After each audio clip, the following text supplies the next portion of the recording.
Tonight's story takes us back more than 160 years to a time before smartphones, satellites, and electric grids, a world lit by candles, driven by steam, connected only by the young invention called the telegraph.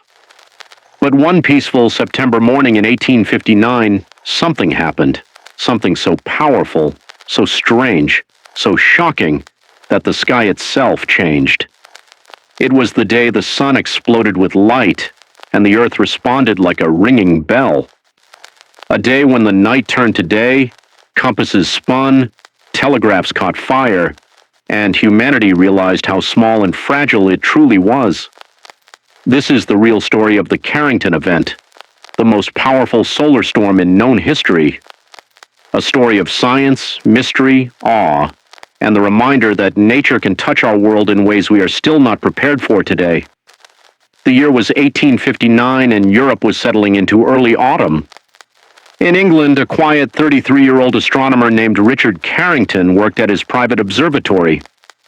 Carrington was not a famous scientist. He wasn't wealthy, he wasn't celebrated. He was simply a man who loved the sun, who spent hours every day sketching sunspots carefully by hand. On the morning of September 1st, the sky was calm.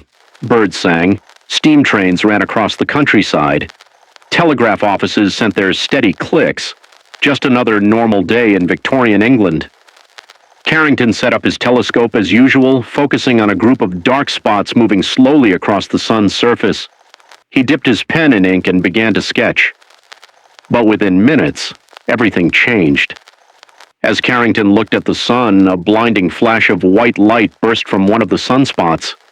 It was so fast, so intense, that he first thought he imagined it.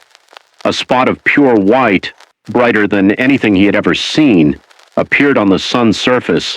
It expanded, it split, it pulsed like a heartbeat, and then it disappeared. The entire event lasted less than 5 minutes. Carrington froze.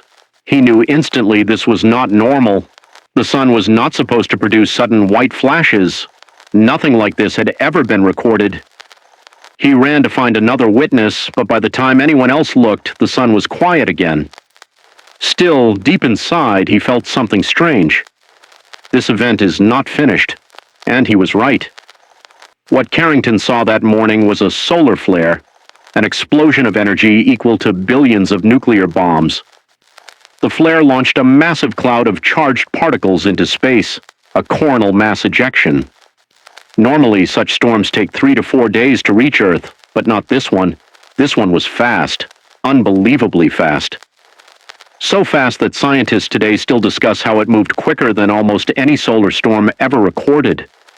Within 17 hours, the invisible wave slammed into Earth's magnetic field, and the world changed. People all across the world began to see something impossible. In the Caribbean, fishermen looked up and saw red and green lights dancing in the sky. In Rome, priests believed they were witnessing a miracle. In Paris, crowds gathered outside to watch the heavens shimmer like glowing curtains. And in North America, it was even stranger. At 2 a.m., miners in the Rocky Mountains of Colorado woke up thinking the sun had risen. The sky glowed so brightly that they made coffee and began preparing for the day, only to realize it was still the middle of the night. Newspapers reported that you could read a book outdoors at midnight just by the light of the auroras, red, purple, green, blue. The entire sky flickered with colors that had never been seen so far south before. For many, it was beautiful. For others, terrifying. Some believed it was the arrival of the end of the world. Some prayed, some celebrated. Some simply stared in silent awe. Humanity had never seen anything like it. And then the trouble began. By 1859, the telegraph was the world's greatest communication network, the internet of its time. Miles of copper wire stretched across continents. Signals clicked from station to station. It was modern technology, cutting edge, reliable.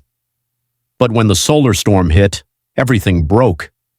Telegraph operators heard loud crackling through their receivers. Sparks jumped from equipment. Paper caught fire. Some operators received electric shocks severe enough to knock them out of their chairs.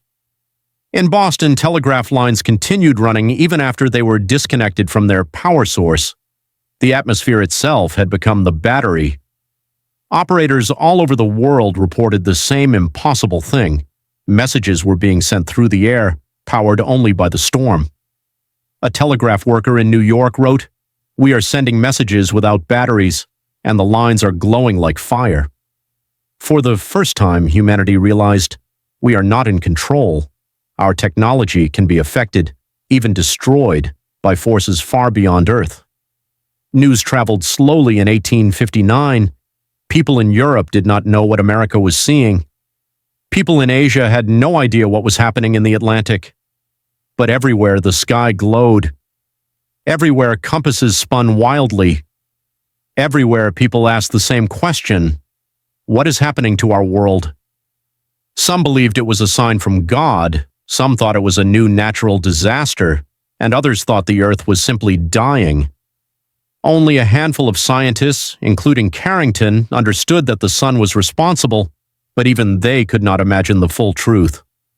The sun had sent out a storm so powerful it reshaped the planet's magnetic field. If the same storm happened today, satellites would fail, GPS would collapse, power grids could be destroyed, the internet could go dark. But in 1859, humanity survived with only minor technological damage. It was a warning delivered gently, a reminder of our vulnerability. The auroras lasted for days. People wrote poems, newspaper articles, scientific letters. Telegraph companies repaired burned equipment. Scientists debated the cause. And then, slowly, life returned to normal. But Richard Carrington, the quiet astronomer who witnessed the first flash, was never the same. He had seen something no human had ever seen before. He understood before the rest of the world that the sun was not a calm, peaceful light in the sky, but a living, explosive star, capable of touching Earth in an instant. Carrington published his findings. Some believed him, some didn't. But over time, his work became the foundation of space weather science. Today, the event carries his name, the Carrington Event, the greatest solar storm in recorded history. As we look at the night sky today, filled with satellites, signals, electricity, and delicate networks, we can imagine what a Carrington-level storm might do now. But in 1859, in a simpler world, it came as a moment of wonder, a reminder of how beautiful, unpredictable, and powerful nature truly is. A night when the sky itself glowed with fire, when telegraphs came alive without power, when dawn arrived at midnight, and when a humble astronomer saw something that changed science forever. The day the sun spoke and the world listened.